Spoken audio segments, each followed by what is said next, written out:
ಶರಣ್ರಿ ಎಲ್ಲರಿಗೆ ಶ್ರಾವಣ ಮಾಸದ 11ನೇ ದಿನದ 11ನೇ ವಚನ. ಓಂ ಶ್ರೀ ಗುರು ಬಸವಲಿಂಗಾಯ ನಮಃ.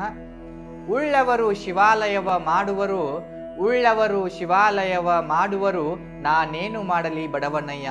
ಎನ್ನ ಕಾಲೇ ಕಂಬ, ದೇಹವೇ ದೇಗುಲ, ಶಿರವಣ್ಣ ಕಲಶವಯ್ಯ, ಕೂಡಲ ಸಂಗಮ ದೇವ.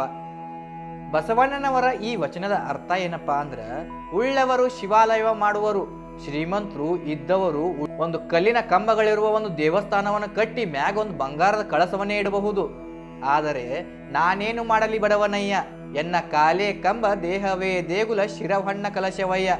ಈ ವಚನದಿಂದ ನಮಗೆ ಏನ್ ತಿಳಿದು ಬರ್ತೈತಪ್ಪ ಅಂದ್ರ, ನಮ್ಮ ಕಾಲುಗಳೇ ಕಂಬ ಆಗಬೇಕು, ನಮ್ಮ ದೇಹವೇ ದೇಗುಲ ಆಗ್ಬೇಕು, ನಮ್ಮ ಶಿರವೇ ಕಲಶ ಆಗಬೇಕು. ಅವಾಗ ಸ್ವತಃ ಸಂಗಮನಾಥನೇ ಬಂದು ನಮ್ಮ ಒಳಗ ನೆಲೆ ಊರ್ತಾನಂತ ಬಸವಣ್ಣನವರು ಈ ವಚನದ ಮೂಲಕ ನಮಗೆ ತಿಳಿಸ್ಕೊಡ್ತಾರೆ ನೋಡ್ರಿ. ಎಲ್ಲರಿಗೂ ಶರಣು ಶರಣಾರ್ಥಿಗಳು.